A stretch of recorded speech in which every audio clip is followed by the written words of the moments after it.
pueblo dominicano. Me dirijo a ustedes esta noche porque estoy consciente que debido a las tensiones suscitadas por el intento de reformar la Constitución de la República con el propósito de hacer posible la reelección presidencial, hay mucha intranquilidad y nerviosismo en distintos sectores de la vida nacional y mucha angustia y ansiedad dentro de las filas del Partido de la Liberación Dominicana. Lo primero que debo decir al respecto es que, contrario a la percepción que ha querido crearse, mi observación a la referida reforma constitucional no obedece al hecho de que sea un ambicioso, un mezquino o un obstinado que desafía todos los obstáculos, aunque las circunstancias supuestamente no le favorezcan. Nada más descabellado. Mi observación no obedece a razones tan innobles. Resulta más bien de una convicción, de valores y de principios que he sustentado con mi propia conducta o proceder a lo largo del tiempo, cuando requerido por la dinámica de los acontecimientos he tenido que adoptar decisiones sobre el particular.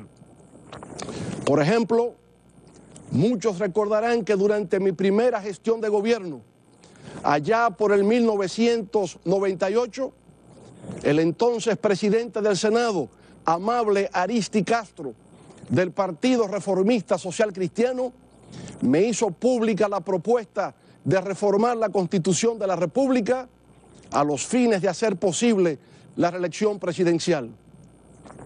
El senador Aristi Castro incluso me visitó a mi casa para persuadirme de la necesidad de realizar la susodicha reforma. Al senador Aristi Castro le agradecí su gesto de confianza hacia mi persona, pero inmediatamente le expresé mi desacuerdo con su proyecto de reforma constitucional. Pero el senador reformista no se daba por vencido. Poco tiempo después volvió, pero esta vez acompañado del doctor Donald Reed Cabral, quien también se sumó a la causa de la necesidad de la reforma del texto sustantivo de la nación. A ambos les reiteré mi negativa, pero había tal vehemencia y ardor en sus planteamientos que me pidieron visitar al doctor Joaquín Balaguer para escuchar directamente de sus labios el mensaje que me había estado transmitiendo. Visité a la legendaria figura de la política dominicana y hombre poseedor de una cultura enciclopédica en su residencia de la avenida Máximo Gómez, número 25. Allí conversamos sobre diversos tópicos, pero muy especialmente sobre el tema que nos concernía, el de la reforma constitucional para viabilizar la reelección presidencial. Escuché con gran atención e interés al viejo zorro de la política discernir sobre la inevitabilidad de modificar nuestra carta sustantiva en razón de las graves amenazas de inestabilidad y retroceso que se cernían sobre el país ante la posibilidad de que la oposición saliese triunfante en las urnas. En todo caso, lo que le manifesté en medio de la gratitud y el respeto fue mi desacuerdo, fundamentado en el hecho de que no me parecía aconsejable modificar la Constitución para beneficio propio. Y en razón de que la última vez que en la historia de la República se había intentado hacerlo, en la época de Horacio Vázquez, le abrimos las puertas a la larga tiranía de Rafael Leónidas Trujillo. Mis argumentos no parecieron convincentes.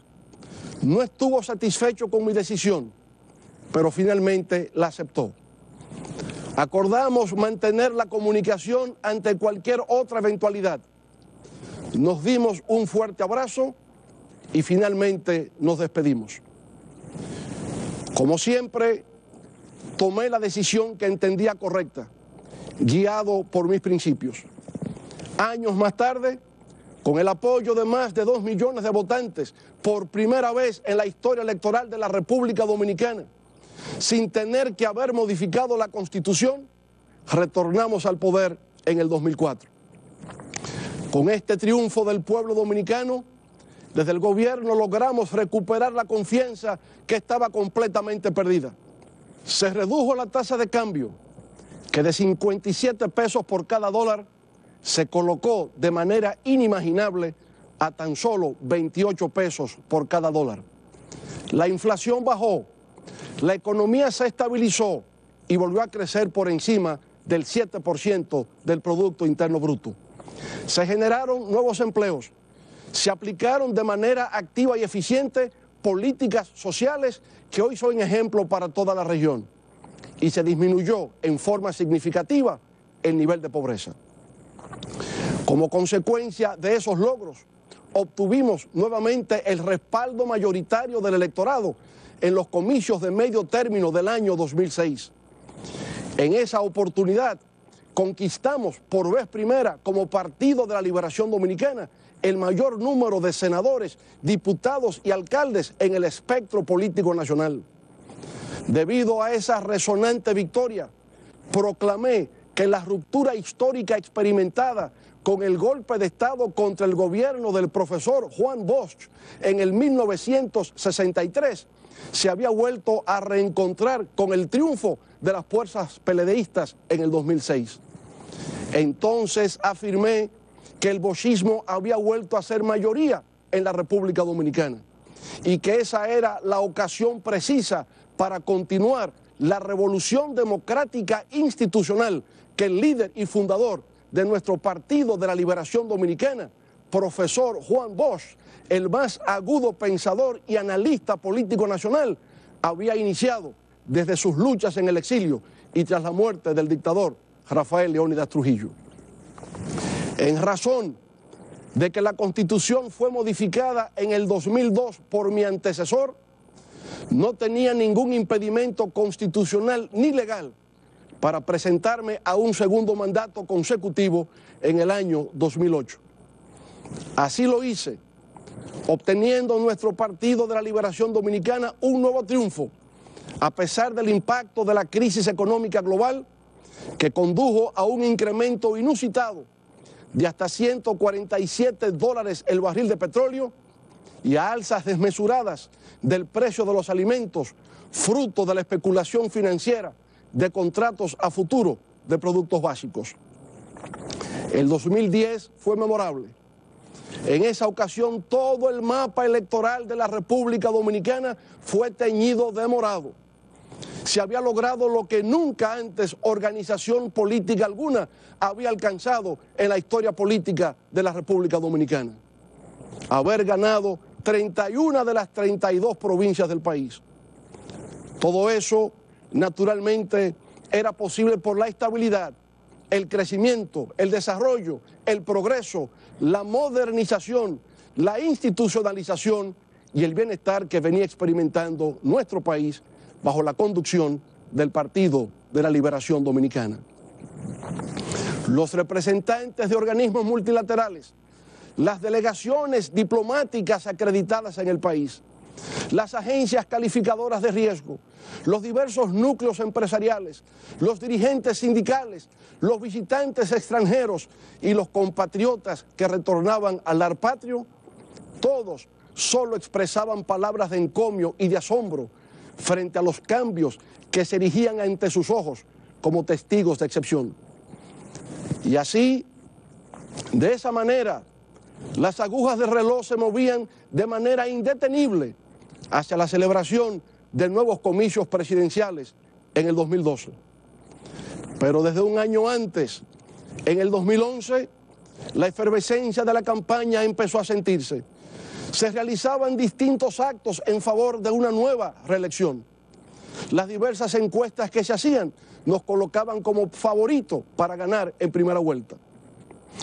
Como parte de esos eventos, 27 senadores me giraron una visita al Palacio Nacional solo con el propósito de expresarme su solidaridad y apoyo ante cualquier decisión que adoptase con respecto al tema de la reelección.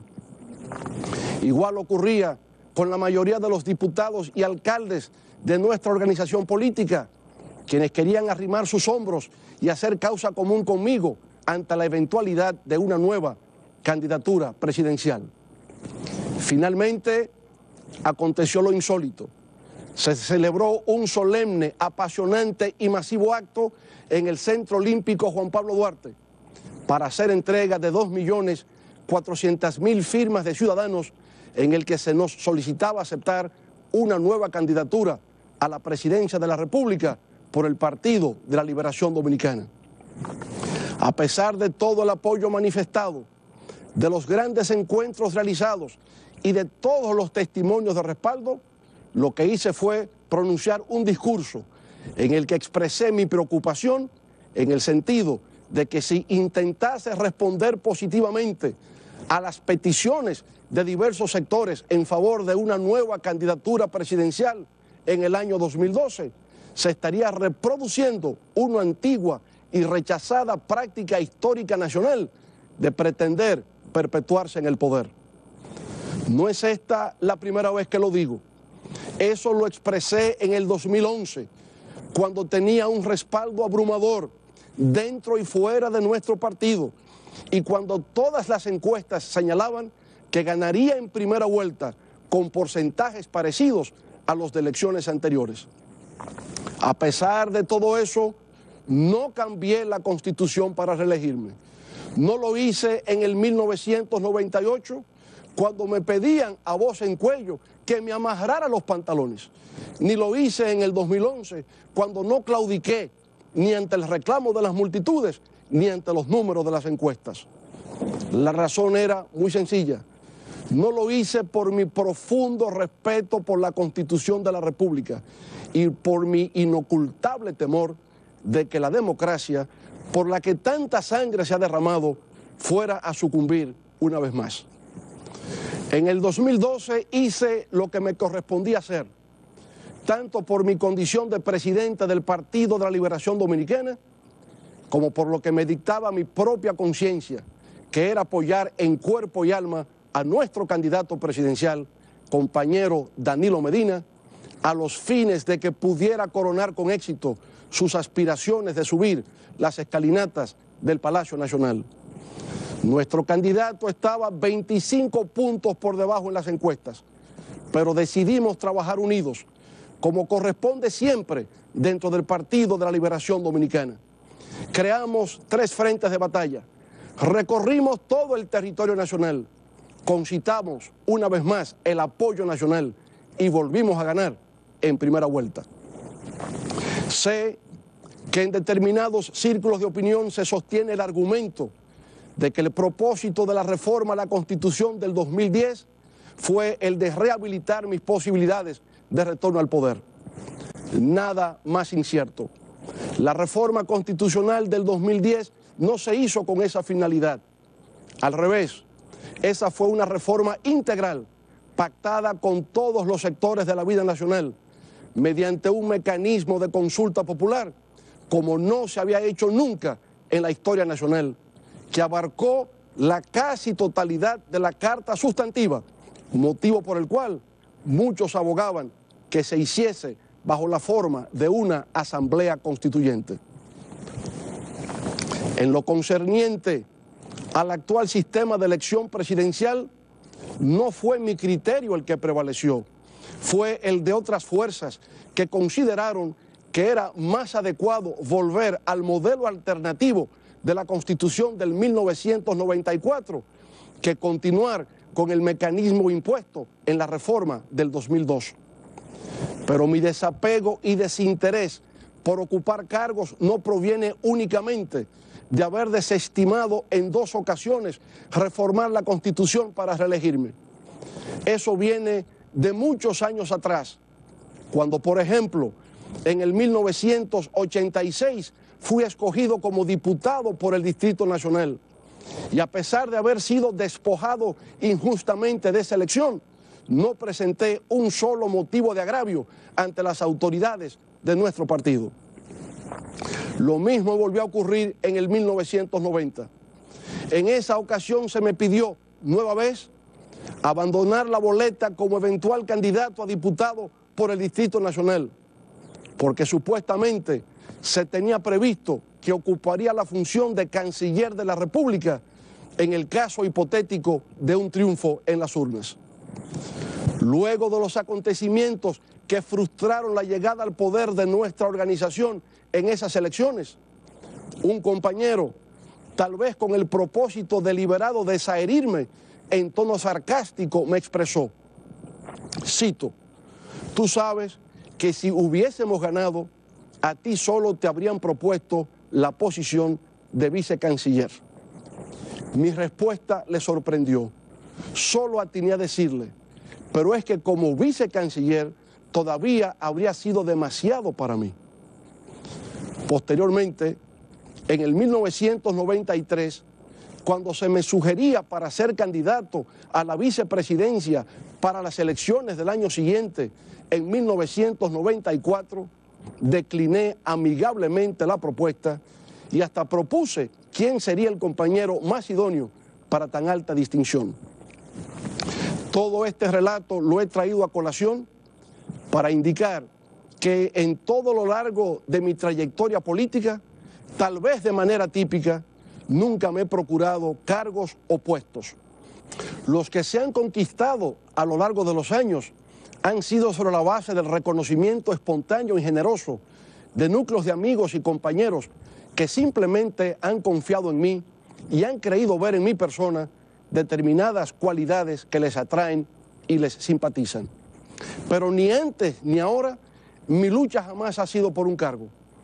Antes, como en la actualidad, lo que siempre me ha animado es la lucha por una causa que considere justa, noble y valedera. Y en estos momentos, la causa que asumimos es la de respeto por nuestra Constitución, la defensa de nuestra democracia y de nuestro Estado de Derecho. Lo hago porque como principal promotor o auspiciador de la actual Carta Magna, sin que nadie me haya dado mandato para ello, me siento, sin embargo, en la obligación moral de ser su guardián, su vigilante y su centinela, al igual que todo el pueblo dominicano. Pero más aún, lo hago porque percibo que en nuestro medio no se ha llegado plenamente a comprender que el objetivo fundamental de una Constitución es el de establecer los límites al ejercicio del poder político. La Constitución, además de disponer la protección y garantía del disfrute de los derechos fundamentales, contiene las reglas del juego político y es como el semáforo en rojo que indica cuándo hay que detenerse. En la historia nacional ha habido quienes osadamente han modificado nuestra ley de leyes para continuar su marcha desenfrenada, aún con la luz en rojo. Y eso es lo que no podemos permitir que ocurra nunca. Un destacado jurista y filósofo italiano del siglo XIX, Gian Domenico Romagnosi, llegó a sentenciar que, cito, la Constitución es la ley suprema que un pueblo impone a sus gobernantes con el objeto de precaverse contra el despotismo, termina la cita. Parafraseando a Winston Churchill, el símbolo de la resistencia contra los nazis durante la Segunda Guerra Mundial, la Constitución, cito, no es un sofá que toma la forma de la última persona que se sentó en él, termina la cita. En definitiva, la Constitución tiene una función de legitimación del poder político, tanto en su origen como en su desempeño. Para ella, la soberanía reside exclusivamente en el pueblo, de quien emanan todos los poderes, los cuales se ejercen en los términos establecidos por la propia Constitución y las leyes. Todo lo que se haga contrario a la Constitución es nulo. La Constitución es la fuente del Estado democrático y social de derecho. Es la garantía del respeto a la dignidad de las personas, del derecho a la vida, a la libertad de expresión, a la integridad personal, a la libertad de conciencia y cultos, del derecho al honor, a la educación, a la salud y al trabajo. Hace exactamente 50 años, el pueblo dominicano se levantó en armas en la gloriosa gesta heroica del 24 de abril de 1965, exigiendo el restablecimiento de la Constitución de la República, que había sido vilmente conculcada, infringida y quebrantada por los autores de la sonada militar de septiembre de 1963, que puso fin de manera abrupta al primer ensayo democrático post-dictadura de Trujillo, encabezado por ese gran maestro de la política y la literatura, el profesor Juan Bosch. Nosotros, los miembros y dirigentes del Partido de la Liberación Dominicana, somos los legatarios universales de ese gran movimiento que fue la Revolución de Abril. Pues sin ese acontecimiento, el líder y fundador de nuestro partido no habría evolucionado en su pensamiento, dejándonos de esa manera huérfanos de una orientación que nos sirviera para convertirnos en los arquitectos de nuestro propio destino. Sin Constitución no hay patria. Sin Constitución no hay nación, no hay familia. Sin Constitución todos nuestros derechos son desconocidos. Sin Constitución podemos ser esclavizados, tratados sin dignidad, sin respeto, sin honor. Sin Constitución, sencillamente, no existimos. Por eso debemos conocer, respetar y honrar nuestra Constitución. Solo ella nos protege contra la arbitrariedad, el despotismo, la tiranía y la opresión. Dominicanas y dominicanos, el pasado 30 de abril fue depositado por ante el Senado de la República un proyecto de ley que declara la necesidad de reformar la Constitución de la República en su artículo 124.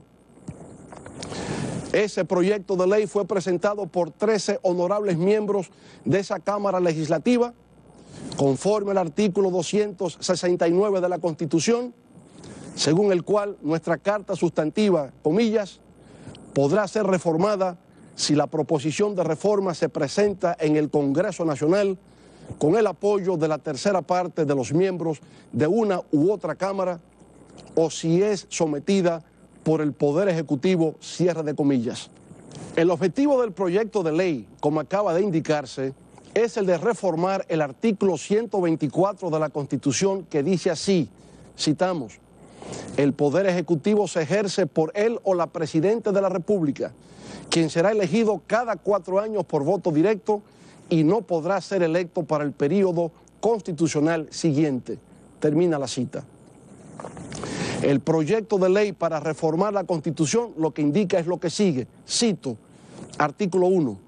Se declara la necesidad de modificar el artículo 124 de la Constitución de la República del 26 de enero del año 2010, así como el establecimiento de un artículo transitorio en el texto de la misma, conforme se indica en el siguiente artículo. Artículo 2. La presente reforma tiene por objeto a. Permitir que el presidente de la República disponga del derecho de poder optar por un segundo y único periodo constitucional consecutivo, no pudiendo postularse jamás al mismo cargo. B. Establecer un artículo transitorio en que se consigne de que en el caso eventual de que el presidente de la República actual, correspondiente al periodo 2012-2016, sea candidato presidencial para el periodo 2016-2020, no podrá presentarse para el siguiente y para ningún otro, termina la cita. Como ha podido constatarse, el objetivo de la reforma constitucional es el de hacer posible la reelección presidencial para un segundo periodo consecutivo y que luego no pueda postularse jamás. Como he expuesto de manera consistente, estando en el poder o fuera de él, siempre he estado de acuerdo con la reelección presidencial como figura jurídica, porque en realidad 4 años resultan pocos para un gobierno que está realizando una buena labor. Por eso, en el caso de que así lo contemple la Constitución, al momento de iniciarse el mandato presidencial, como fue mi caso en el 2008, lo ideal es que el pueblo decida en las urnas y que el representante del Poder Ejecutivo pueda tener la oportunidad de reelegirse para un segundo periodo consecutivo. Ese es el modelo norteamericano, que empezó como costumbre cuando luego de haber agotado 2 periodos consecutivos de 4 años, George Washington, el primer presidente no solo de los Estados Unidos, sino del mundo, pasó a retiro. Esa práctica continuó con John Adams, Thomas Jefferson, James Madison, James Monroe y todos los ejecutivos norteamericanos, hasta Franklin Delano Roosevelt, que por el hecho de la Gran Depresión en la década de los 30 y la Segunda Guerra Mundial, fue electo 4 veces para ocupar la Casa Blanca. Fue después de Roosevelt, en la enmienda número 22 de la Constitución de los Estados Unidos, ratificada el 27 de febrero de 1951, que vino a instituirse por vía constitucional de solo 2 periodos presidenciales y nada más. Pero ni siquiera en nuestra propia región de América Latina y el Caribe, ese sistema norteamericano tiene carácter de validez universal. En México, por ejemplo, es un solo periodo de 6 años, llamado sexenio. En Colombia, después del presidente Álvaro Uribe, 2 periodos de 4 años. Igual en Argentina. En Brasil son 2 periodos consecutivos, brincar el tercero y poder volver. En Chile y Uruguay es igual que aquí, en la República Dominicana. Un periodo sí y otro no. En Venezuela es indefinido. En resumen, lo que quiero hacer significar es que no existe un modelo o patrón único de agotamiento de periodos presidenciales aceptado de igual manera por todos.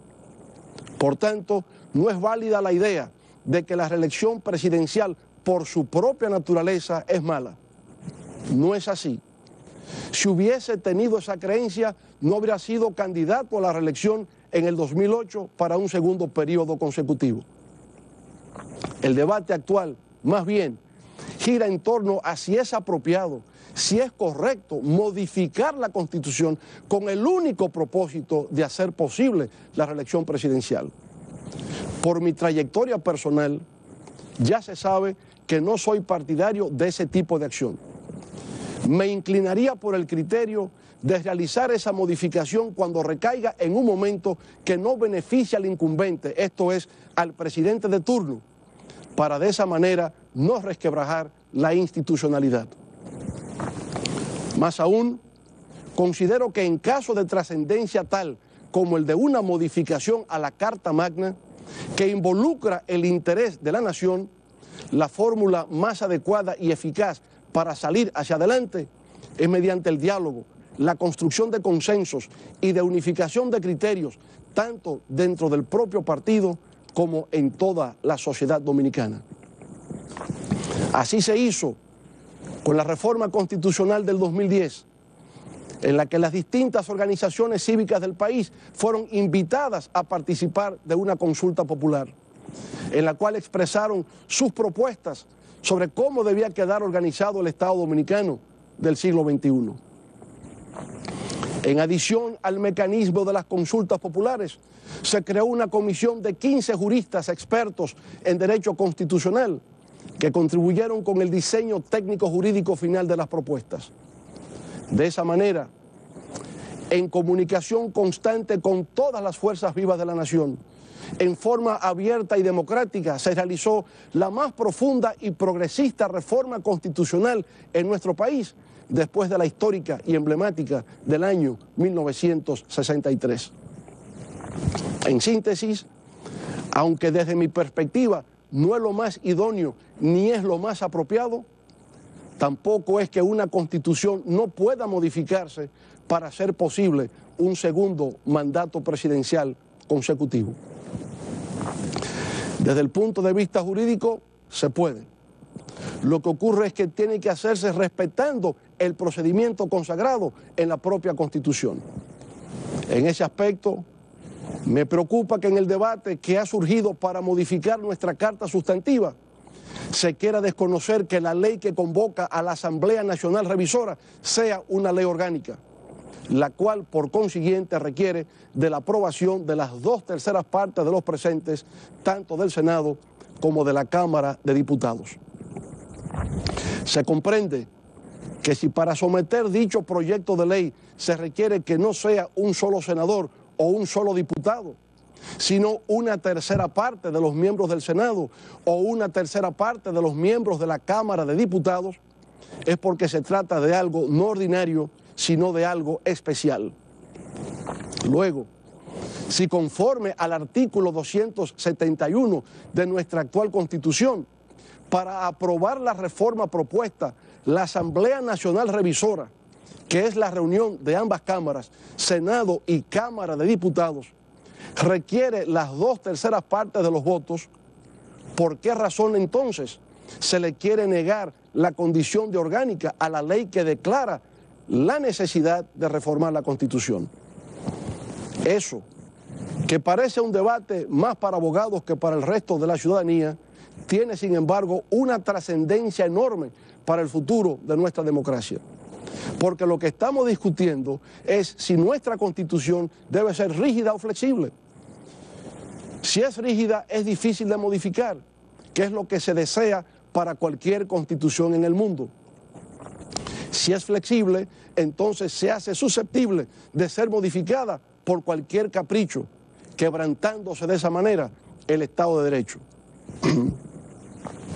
Pero además, me preocupa que se tejan ardides y se elaboren argucias para eludir el hecho de que una reforma como la que se está planteando requiere de algún mecanismo de legitimación popular, como sería el caso, por ejemplo, de un referendo aprobatorio. Para aspirar a reformar la actual Constitución de la República y hacer posible la reelección presidencial, se parte de la premisa del enorme respaldo que recibe el presidente de la República en las distintas mediciones o encuestas que se realizan. Sobre esa base se ha levantado la consigna que se lee en letreros en distintas partes del país, de que el pueblo es el que manda. Yo personalmente comparto esa opinión. Ciertamente, el pueblo es el que manda.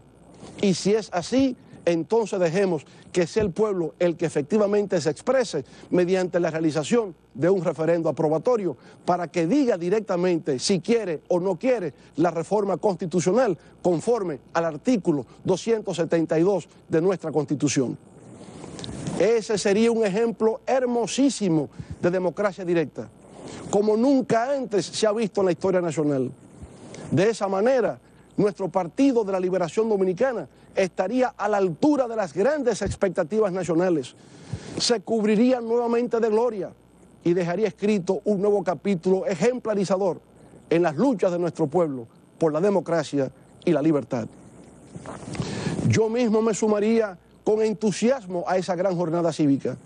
Recorrería el país nuevamente junto a todo el que se sienta identificado conmigo en favor de que el pueblo manifieste su voluntad en favor del cambio a la Constitución. Sé que lo que late en el corazón de todos los miembros de la alta dirección de nuestro partido es que en estos momentos, por lo que refieren las encuestas, el compañero presidente Danilo Medina es quien se encuentra en mayores posibilidades de garantizar un nuevo triunfo morado en las urnas. Si la Constitución permitiera la reelección presidencial, como ocurría en el año 2008, todo sería muy fácil. Esta discusión no se habría suscitado. Todos estaríamos apoyando a nuestra mejor opción. Pero resulta que la Constitución no lo permite.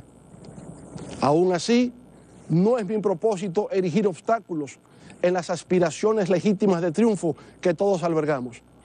Y aunque por convicción y trayectoria, como he sostenido, no soy partidario de modificar la Constitución con el único propósito de hacer posible la reelección presidencial, me inclinaría reverentemente y con humildad ante lo que sería la voluntad del pueblo expresada en un referendo. Ya lo decía Abraham Lincoln, ese gigante de la lucha por la libertad, que salvó a su nación de la inminencia de una gran división en medio de la guerra de secesión para liberar a los esclavos, al afirmar, cito, la democracia es el régimen del pueblo, para el pueblo y por el pueblo, termina la cita. Nunca temamos al pueblo, dejemos que el pueblo hable, así lo manda nuestra Constitución. En nuestro humilde criterio, el proyecto de reforma que se ha depositado en el Senado de la República no ofrece por sí solo suficientes garantías ni seguridad jurídica en el sentido de que la reforma que se quiera hacer en la actualidad no volverá a repetirse en el futuro. No es que se ponga en duda la palabra o las sanas intenciones de los senadores que han formulado la propuesta de reforma constitucional. Es que sencillamente el artículo transitorio que se aspira a consignar dejaría tan vulnerable la posibilidad de reformar nuestra Constitución en el futuro, como en la actualidad interpretan algunos miembros de nuestra comunidad jurídica, que puede hacerse, esto es, sin aprobación de ley orgánica ni realización de referendo aprobatorio. Eso, naturalmente, sería sumamente peligroso para el porvenir de nuestro pueblo. Sería nefasto, sería catastrófico, ya que dejaría las posibilidades abiertas para que en la posteridad surja algún aventurero que modifique de nuevo la Constitución, pero esta vez para establecer la reelección indefinida e intentar perpetuarse en el poder. Así tendríamos el Trujillo del siglo XXI, que vendría a cercenar nuestras libertades, a mutilar nuestra dignidad y a truncar nuestro porvenir como pueblo. Eso, señoras y señores, no lo podemos permitir. La historia condenaría a nuestra generación como irresponsable, irreflexiva e insensata, pues advirtiendo el peligro y la amenaza que significaba para el futuro de nuestra democracia, de nuestra sociedad y de nuestras familias, no tuvimos el valor de alzar nuestra voz y actuar en consecuencia. Obviamente, lo hacemos con respeto y lo que afirmo es que el proyecto de ley actualmente en el Senado que procura modificar la Constitución de la República es insuficiente y por lo tanto inaceptable por el riesgo y la inseguridad que implica para la supervivencia de nuestras instituciones democráticas. Aunque para muchos resulta más que claro en la actualidad, para no dar lugar a dudas en los años por venir, para que no haya ningún equívoco o falsa interpretación, debería contemplarse modificar el artículo 270 del texto constitucional para que en lo sucesivo, en forma directa, al pie de la letra, señale que la ley de convocatoria a la Asamblea Nacional Revisora debe ser aprobada ni siquiera como una ley orgánica, sino como una ley especial, con las 3/4 partes de la matrícula de ambas cámaras. De igual manera, debería someterse a modificación el artículo 271 para establecer que en lo sucesivo, si la reforma constitucional versa sobre el mandato de elección constitucional del presidente de la República, la decisión deberá adoptarse también por la mayoría de las 3/4 partes de los miembros de la Asamblea Revisora. Debería también someterse al Congreso Nacional para que rija en lo adelante la ley que dispone la consulta popular, para que pueda modificarse la Constitución conforme al artículo 210 de la misma. Finalmente, en lo atinente a la celebración del referendo aprobatorio previsto en el artículo 272, la propuesta es que el número de electores se eleve del 30 al 60% de los inscritos en el registro electoral, para de esa manera hacerlo más participativo y más democrático. La idea es, vuelvo a repetirlo, que la Constitución sea rígida, que no pueda ser cambiada o modificada tan fácilmente, que no dé lugar a interpretaciones aviesas o acomodaticias, que la Constitución sea de manera permanente el pacto suscrito por los diversos sectores que componen la sociedad dominicana, para que prevalezca siempre la paz, el progreso y la convivencia civilizada. Como puede apreciarse, lo que sugiero es simple. No persigo cargo o puesto alguno, solo invoco que se respete la Constitución, para que un mal ejemplo de hoy no se convierta en la excusa o la justificación del mañana, y que todo lo construido hasta hoy con el esfuerzo laborioso de todos los dominicanos y dominicanas, se destruya por las ambiciones irrefrenables de poder que cada cierto tiempo surgen en el horizonte nacional. Reconozco que como consecuencia de las discrepancias que se han suscitado en torno al proyecto de reforma constitucional que procura la reelección presidencial, ha surgido mucha intranquilidad y desasosiego en nuestro pueblo y mucha mortificación y aflicción en la familia PLDista. A pesar de nuestras diferencias, hago todo el esfuerzo para que nuestro partido se mantenga fuerte, cohesionado y unido. Por eso incentivo una línea de diálogo permanente para superar nuestros escollos.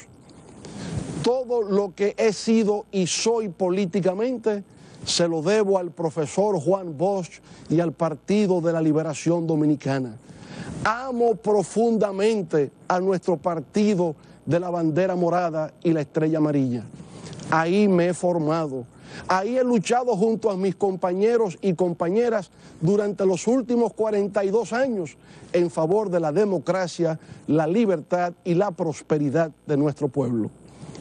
No escapa a mi conocimiento, por demás, que en estos momentos el Partido de la Liberación Dominicana es la única fuerza verdaderamente organizada que le queda a la democracia dominicana, y que un descalabro nuestro sería una tragedia para la estabilidad democrática de nuestra nación. Por tanto, puedo asegurar que por la sensatez que nos caracteriza, por nuestro sentido de responsabilidad, por nuestra visión de la historia, por nuestro compromiso con el futuro y por nuestra deuda imperecedera con nuestro maestro y guía, el profesor Juan Bosch, nuestro Partido de la Liberación Dominicana superará este trance y saldrá más fuerte y vigoroso que antes, más unido y más compacto, coronándose con nuevas victorias en beneficio del pueblo dominicano. En cuanto a mí respecta, sé que desde que culminó mi última gestión de gobierno en el 2012, he estado en el ojo del huracán de intereses en conflicto y ambiciones desmedidas de poder que han procurado hacer mi voz irrelevante en el escenario político nacional. De manera sistemática, como tal vez nunca antes ocurriera con figura pública alguna en la vida del país, se ha intentado degradarme, deshonrarme y hacerme añicos. Sin embargo, no se ha logrado, ni se logrará, pues como dice la palabra, nadie que ha confiado en Dios ha quedado defraudado. Por eso cada día salgo protegido al hacer mío el Salmo 23, diciéndome: Jehová es mi pastor y nada me faltará.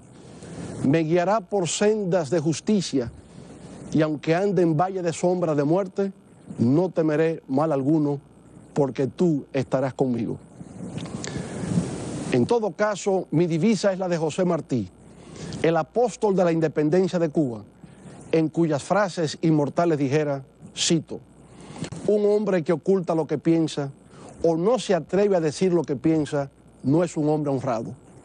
Un hombre que se conforma con obedecer a leyes injustas y permite que pisen el país en que nació los hombres que se lo maltratan no es un hombre honrado. Hay hombres que viven contentos aunque vivan sin decoro. Hay otros que padecen como en agonía cuando ven que los hombres viven sin decoro a su alrededor. En el mundo ha de haber cierta cantidad de decoro, como ha de haber cierta cantidad de luz. Cuando hay muchos hombres sin decoro, hay siempre otros que tienen en sí el decoro de muchos hombres. Esos son los que se rebelan con fuerza terrible contra los que les roban a los pueblos su libertad, que es robarles a los hombres su decoro. En esos hombres van miles de hombres, va un pueblo entero, va la dignidad humana. Muchas gracias, buenas noches.